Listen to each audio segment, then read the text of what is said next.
Good afternoon, everybody. You're very welcome to the press conference. We're going to start the press conference. I know the launch event is still going on, but we do have some people under time pressure, none more so than Northern Ireland Finance Minister Conor Murphy, who has only a few more minutes before he has to dash off to another appointment. I am joined also by the Chief Executive of Dublin City Council, Owen Keegan. We'll shortly be joined by the Chief Executive of Belfast City Council, Suzanne Wiley, and we have the two authors of the report, Professor Derek O'Brien from Dublin City University and Dr. Owen McGuinness from Ulster University. If you want to ask a question, we'd ask you to raise your virtual hand. I'll call on you to ask your question in relation to the Dublin Belfast Economic Corridor, and then your microphone and camera will be switched on and you can ask the question, and we'd appreciate if you could indicate who you want the question to. As Minister Conor Murphy has only got a few minutes with us, I'd ask you if there is any questions you'd like to ask him, to raise your hand and come in now. And in the absence of any questions at the moment, I might just ask you a question myself, Minister Murphy. You've watched the launch of the Dublin Belfast Economic Corridor. You had a lot of things to say about its potential. How do you see it developing over the next few years?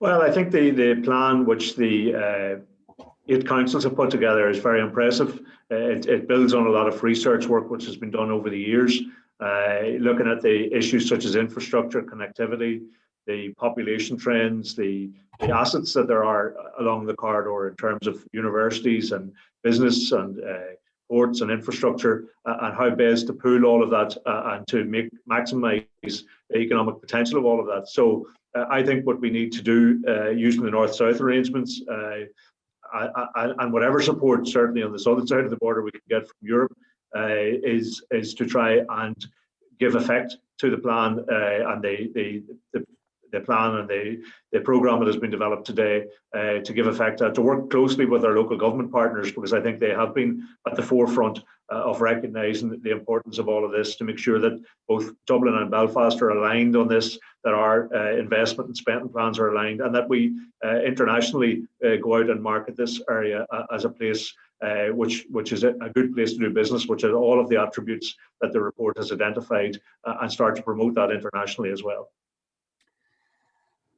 If nobody else looking to come in to do any questions, so I'll just ask you another one. And David McWilliams touched on it during the launch itself, where he talked about the entrepreneurship along the region, along that corridor between Dublin and Belfast. I think there's 125,000 firms, and the stats are telling us that it is a very, very good area for startup businesses to succeed.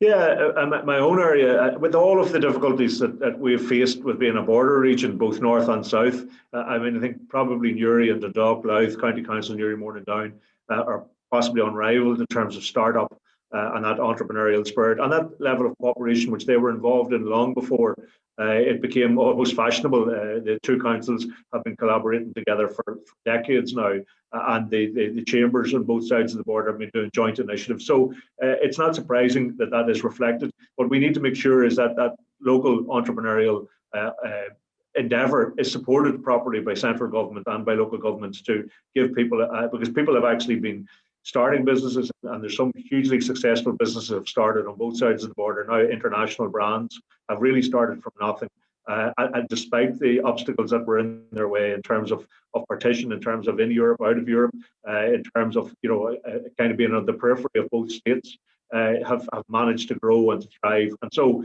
what could be done with the proper level of support, with barriers removed, with significant support and encouragement from government, I think then it's a real demonstration of the potential of the place. Just one final question. What for you would success look like in terms of the Dublin Belfast Economic Corridor? Well, I think an alignment of the investment which people see as necessary, the programmes of investment from both administrations in Belfast and Dublin, the infrastructure improvements which are very much required, that sense of synergy between both cities, but also the corridor itself is important to make sure development right along it. I think we have huge uncertainties from Brexit. They will continue to roll on for some time. We, of course, have the uncertainty that the pandemic has created, but that does give us an opportunity to build back better, as I say, to actually recognise the potential that we have ourselves on this island, what we can do for ourselves to kind of move away from that sense of looking elsewhere for support, and recognise what we have here is very, very valuable. It's very marketable. It can be built on. It has huge potential for us domestically as well as internationally. And to seize that opportunity and to try and develop proposals to match the ambition that the report identifies. Okay, Minister Murphy, thank you very much indeed for your time. I know you have meetings to go to, so I'll let you go, and thanks again. Thank you very much. Thank you for having me. Now, we do, if for those of you who are joining us at the moment, we had to start the press conference early because Minister Murphy was under time pressure, but we will have a recording of the press conference and we'll be distributing that to everybody later on today. Just to those who've joined us, we do still have on the line, we have the Chief Executive of Dublin City Council, Owen Keegan, and also the authors of the two reports, Derek O'Brien and Dr. Owen McGuinness. And we'll also be joined shortly by the Chief Executive of Belfast City Council, Suzanne Wiley. Now, if you want to ask a question, if you just please use your virtual hand and put it up and I'll call you in. But in the absence of anybody wanting to ask any questions, I might look to the two authors of the report. And just in terms of, you've talked about in your report the opportunities that are there for the Dublin Belfast Economic Corridor. Like, it is starting in a very good place in that it is probably the biggest economic area in the country, isn't it, Derek? Definitely. I mean, I think as you'll see from the report, but it was mentioned by most of the speakers and contributors this morning, that it's sort of the engine of the island's economy. Now, I think Owen is probably better placed to sort of do the drilling down into the nitty gritty, so I'd probably best to let him answer those questions. Thanks, Derek. Yeah, I mean, Derek's right. Like, it's not only seen as being the driver of the island economy, but you know, you're talking. David McWilliams mentioned earlier on that about half the gross domestic product off the island is produced within the corridor, in a place that has less than a third of the population. So you get a sense there, Jerry, of the kind of driving force of the firms that are located there, of the wages indeed that are kind of paid in that area as well relative to other parts of the island. So there's a sense there, I think, of historically, you know, there's been locational advantages to being on the east coast of the island in terms of connectivity to elsewhere. But interestingly, a lot of regions have sort of come and gone. The corridor has managed to kind of embed down for the long run. And I suspect the challenge now is kind of, how do you kind of stay ahead? How do you remain competitive in the economy that will come post-COVID? And I think that's where the ambition that's in the launch today will kind of, you know, the metal of that will be tested, is how we actually stay ahead of that curve. How do we remain not only as kind of as much a driver, but indeed maybe deepen that growth, as I said in the launch, kind of look to ways of actually spreading that growth out of the FDI sector into the indigenously owned sector, but also perhaps across the corridor, take some of the pressure off the two cities in terms of congestion and housing. And I think just you talking about the indigenous industries, and I think I brought that up with Conor Murphy, and that is, this particular area is very good for startup businesses, and it's very, very good for entrepreneurship. Yeah, it is. It has been. You know, I think of my own area here in South Down, and I think, you know, within a very short area of myself, you have, you know, with Newry there, you have, you know, the Duns kind of family and the Dunn stores empire began in that town, and also the kind of Super Quinn people came out of that town as well. So you have huge retail kind of giants that came out of Newry within a very short distance. You have Martin Naughton and Glenn Dimplex, and you have a new generation there. We heard from a couple of those firms in the launch there, Stat Sports being one, First Derivatives another, you know, companies that by and large you wouldn't expect to locate in Newry, but are able to get the talent along the whole corridor, and be able to kind of sustain themselves in a smaller town like Newry. But I think that the entrepreneurship thing has been key. The border is possibly, oddly enough, has been a perverse consequence of the border as being that kind of fillip to entrepreneurship, perhaps a sense of can do. spirit, despite all the other barriers, borders can throw up in terms of market access. But I think, yeah, entrepreneurship's been a strong backbone there. I think the challenge, if you speak to any of those companies, is, grand starting up, grand even getting to 10 employees, but it's the next stage, it's the scaling up stage. And I think that's where being part of a larger market than yourself in terms of the corridor, but also perhaps having access to some of the supports and infrastructure along that corridor could help a lot of those firms scale up to that next stage. And I suppose that is the point. And if you want to come in on this, Derek, the supports are there. Like we heard from Margaret Herty during the launch about Intertrade Ireland and the work to do. And there's a lot more agencies, and also you have those 8 local councils supporting you as well. Yeah, I mean, I suppose one thing that struck me over the last couple of years working with Owen and Neil and Jordan on the project was the sort of the spirit of collaboration between the local authorities across, all 8, which was actually quite, really refreshing, I guess. But the second was actually the expertise they built up as enterprise support organizations. So it's not just sort of, Intertrade Ireland or Enterprise Ireland or Invest and I. You actually have built up this competence in the local authorities that, if you think about it, mightn't have been there 20 years ago. So legally the competence only really transferred to the southern local authorities, less than 10 years ago, and they've built up really significant expertise. But I think the other attractive element is the possibility for peer learning. So employer to employer, entrepreneur to entrepreneur learning along the corridor. And if we can get that right, I think that would be really, really exciting. And I would be hopeful that the local authorities are probably well positioned to help facilitate that. So it's not just about access to finance or particular forms of support. If you can facilitate that sort of peer learning, I think it could be really, really exciting. Okay, we have a question, Gary McDonnell from the Irish News. Gary, if you want to come in with your question now, and who it's for? Yes, gentlemen, I suppose for both Derek and I live and work on the corridor. I work in Belfast. I live in Banbridge. But this morning, the Taoiseach and Conor Murphy both, I mean, they both talked at length about, for instance, the 1 hour train journey Belfast to Dublin. They went as far as to say promoting rail links from Derry to Belfast to Dublin to Cork.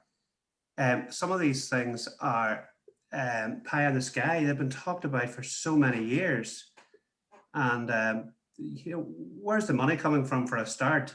But how can we proceed with these? Jerry, do you want me to?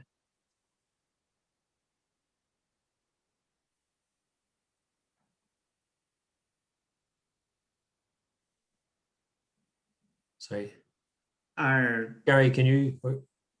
Yes, I can hear you guys. Yeah. Yeah, sorry, Gary, you can hear me okay? It's Owen McGuinness. Yes, I can hear you, Owen. Yes, yeah. I can hear you. I think that it's certainly at the ambitious end of the kind of the plans, or indeed some, as I say, of the ambitions that might be there. The high-speed rail, I think most of us who use that service, and I know you would use it regularly as well as myself, a more regular service, and perhaps some trimming of the speed of that, I think is probably an interim step in that direction, which people have argued for a number of years. And I think, moving towards that first, and then beyond that, I think in terms of a high-speed rail proposition, I know some work has been done on that proposition around the potential for bringing in TENS money from Europe, and how that might work, I suppose, with Northern Ireland being, remaining within the single market with the Northern Ireland Protocol. There's some talk around that, but I suspect if we kind of tie everything to merely a kind of high-speed rail link, there's plenty of other things to be done in the interim that I think would have as significant an impact. And I'm always struck by the Øresund example, in between Copenhagen and Malmo. For most of us elsewhere, we think of that bridge and the kind of road and rail, link between the two cities. But for those living there, it's more around the kind of the broader piece around clustering, the building up of sort of life sciences in that area, the building up of kind of research institutes and university linkages that have probably proved as significant, if not more so, 20 years after that link opened. So I think, it's a symbolic element to it. It may well come to fruition in time, perhaps for other shifts in terms of kind of how we transport ourselves. But I think it's not the key one at the moment. That'll be as honest an answer as I can give you, Gary. Just thanks, Owen.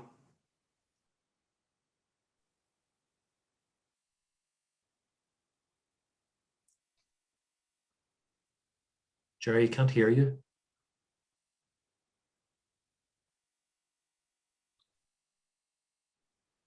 All right, can you hear me now? Yeah. Yeah. Thank you, Gary. Margaret Canning, do you want to come in with your question now? Thank you.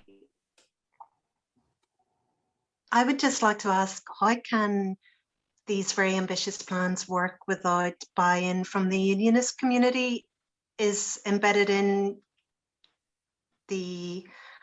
is maybe future cooperation from the unionist community embedded in the ambition for the project? Because at the moment, unionists aren't countenancing any involvement in cross-border projects because of the Brexit, the protocol issue. How can it work without unionist cooperation? Could be. Yeah.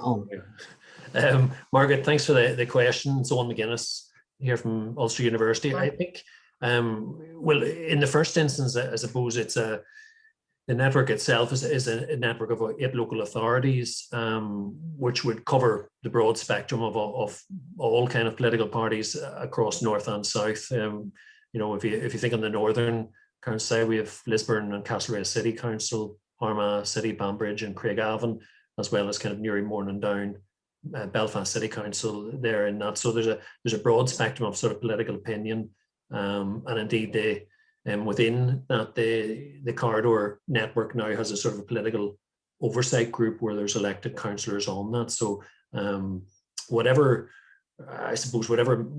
may be the case in the short to medium term in terms of resolving some of the issues around, the implementation issues around the protocol, and indeed maybe resolving some of the broader political issues around the Northern Ireland Protocol. I think there is a commitment there from political unionism to this project.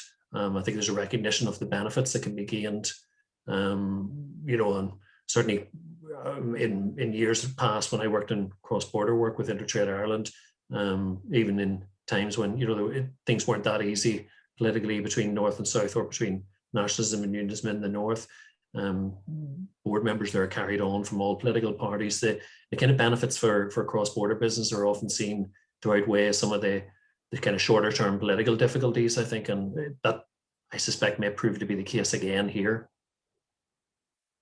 Thank you. Okay, thank you, Margaret. Has anybody else got a question? I don't see any hands up at the moment. Just in the absence of a question, I might just ask Owen Keegan just to bring him in. Owen, Chief Executive, Dublin City Council. Owen, the fact that the 8 local authorities are involved from Dublin to Belfast, does that give this Dublin Belfast Economic Corridor a very solid foundation? Well, I'd hope so. It does get, I think we have a good tradition of working together, and I made that point earlier today. So I think that does provide a good basis. And we have a kind of a fairly broad remit that covers a lot of it covers the economic development area. So, we have a lot of influence, even in our own areas of responsibility, an awful lot of potential for increased cooperation. And a lot of that can be done with a focus on, encouraging startups, encouraging sort of economic development more widely. So yeah, I think it's a good basis having the 4 local authorities signed up to this. The contribution of the universities, what can the universities and indeed the third level sector bring to as an initiative like the Dublin Belfast Economic Corridor? Jerry, I think there's a few. Owen and I have been talking about this for quite a while. I think there's a whole area about how, the place was mentioned a lot this morning. So universities are very place-oriented institutions. So our own president Dara Keogh mentioned, DCU is it's a university of place. It sees itself very much tied into North Dublin, North Dublin, the east coast, the Eastern Corridor. And one thing that universities do well is attract and retain talent in their areas. So that's something that actually we've seen historically, and there's lots of research to support that. And I think that's one of the things that the corridor, as the population grows between Belfast and Dublin, it's actually about one of the attractive reasons that will happen, or one of the reasons that will attract people, is universities actually bringing in talent. And that idea of talent retention is very strong in terms of what universities can contribute. Now, there's other stuff in terms of building, generating knowledge, helping generate our entrepreneurial outputs in terms of spin-out companies. So, I mean, both Ulster and DCU have what we call U-Start programs. So we have DCU Start and they have UU Start. But in terms of sort of student entrepreneurship, so actually even in building an entrepreneurial ecosystem along the corridors, the universities are doing that. As soon as you cross our gates in either Ulster or DCU, you can be into one of our U-Start programs. The same with the spin-out locations in terms of DCU Alpha in Navan, which is the old Enterprise Ireland site, which is full, about 2 years ahead of schedule, and has, maybe 50 companies based there now. And I know Ulster has the same. I want to say the Media Lab, but I'm sure I've got that wrong. So maybe just Owen could come in on that. Yeah, I mean, I think as Derek said, there's that kind of incubation space that is a key offering there. Again, just come back to the launch there, I think you heard a very good example of that, where StatSports began in the RDC, or the Regional Development Centre in Dundalk Institute of Technology. It's a very, very good example of an incubation space using the old Carroll's factory there in Dundalk. So you have that as a, for instance, that's in neither of the two universities we're from, but you've also in the other universities there as well. You have a long tradition there of that sort of startup spin-out type trajectory. I think one other thing I think that could be useful there in terms of the corridor is around the kind of some of the planning issues that are likely to continue to arise, and within that I'd sort of probably place the whole issue of sort of planning for different climate future really for ourselves. I think there's plenty of expertise there within the universities to try and tackle some of those, and beginning to tackle some of those issues. You think of around sort of climatology, you think of some of those issues around environmental, indeed even smart buildings, energy management. So I think that there are things there about universities can help business, it can help retain talent, but it can also help kind of inform the way we live, and possibly more pertinently the way we may need to change the way we live, in the decades to come. So I think there's something there. COVID probably gave us some pointers towards how the universities can play a role in that space. Thanks for that. I would remind any of our attendees, if they want to ask any questions, if you just raise your hand and I'll call you in. But in the absence of any questions, just the point you're making there about StatSports, one of the things they said too is that one of the things that they've found very beneficial is that they need software graduates and they need sports science graduates, and there's a very good supply of those sort of people along the Dublin Belfast corridor. Yeah, I mean, I think that's you can sort of see over. You see over the last 10 years, I think one of the things that you would notice if you came into a university 10 years ago or came into it now in the last couple of years, it's just a change in the actual courses that are on offer now to students. The rise of data and data analytics, data science, and all of that is a relatively new feature, certainly in the, moving out of sort of mathematics and software computing departments into a sort of broader application really over the last couple of years. And I think that's a sort of sign how the institutes, technologies and the higher education institutions have had to respond to, and have tried to sort of stay ahead of that curve. And that interaction is key, because in a sense, many of the people are going to be doing masters and PhDs now and into the next 10 years will be moving into the further applications of data science, of sports science, some of the kind of the financial technology ends of things. So areas of 10, 15 years ago we wouldn't have foreseen existing. So I think it's a tricky challenge for higher education institutes to stay ahead of that. And one way of doing that, I think, is talking to the likes of people, the likes of Alan from Stat Sports and others there who have a finger on the pulse of what's coming down the track. I think if the area of that I would know a fair bit about in terms of kind of creative industries, that is just, that is something that's transformed in ways that you couldn't have foreseen 20 years ago. It's so little of that now is done in the way that using the technology that was there 10 or 15 years ago. AR, VR, all of those things have kind of moved into a whole new space that we would have seen, and students and researchers then following that and driving that shift as companies begin to adapt that technology. So are you agreeing with that, Derek? You there? Sorry about that. Yeah, very much so. I mean, Owen and I have spent a lot of time sort of dealing with employers on behalf of universities.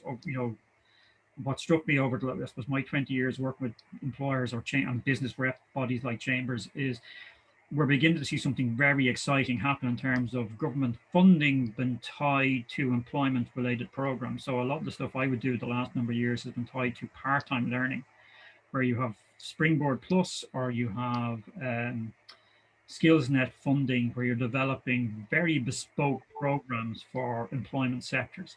Now, again, look, I think it's a very exciting area. It's a growing area, but again, I think it's an area that we could build on along the corridor. Ulster would have a similar sort of approach to ourselves. We're very employment-oriented universities. We were sort of set up to be that. It was to be different. I think Dara used the phrase, our DNA is that bit different. And it is, we're very employment-oriented in that regard. So those programs, I think, and it's not that it's uncharted territory. I think it's territory we're still beginning to learn to navigate. But I do think it's a very exciting space for universities and the local authorities, along with employers on the corridor to work on. Okay. I don't have any questions coming in from anybody. So in the absence of questions, and we've taken up a lot of your time today, so thank you very much indeed. I see one there, Jerry, from Jerry Moriarty. Yeah, Jerry Moriarty of the Irish Times. Jerry, do you want to come in? I do, yes. Can you hear me? We can indeed. Yeah, thanks very much for the talk. It was very interesting to the academics. Good to see you again, Jerry. I think it's nearly 40 years ago since we served in Donegal. That's right. Yeah, my first job. It's just a couple of points of fact, if I could check from the initial press release. You speak about 125,000 firms with entrepreneurship and survival rates. That's 125,000 firms actually operating along that corridor. Is that correct? That'd be correct, Jerry, yeah. Okay. And the other thing is, just wanted to double check, 34% of third level qualifications. That's 34% of the million, of the 970,000 people who are working along that corridor. No, it'll be a population number. It'll be a whole of population number. Sorry, that'd be 34% of the 2 million. Yeah.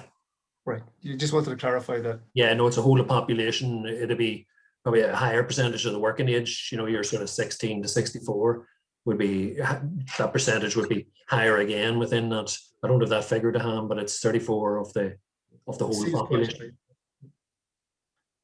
That's great. Thank you very much. No problem. Thank you, Jerry. Anybody else got any questions that they want to ask? Last chance. Okay, we'll wrap it up there. Owen and Derek, thanks again for your time. Much appreciated, and well done on the report. It's a fascinating report, and certainly it shows the opportunities and the potential that lie ahead. So hopefully that they can be realised in the months and years down the line. Thank you indeed, and thanks again to all our media attendees. We appreciate your taking the time out to take interest in the Dublin Belfast Economic Corridor, and you can access the full report on the website. It's there to be downloaded. So thanks everybody, and hopefully we'll talk to you soon.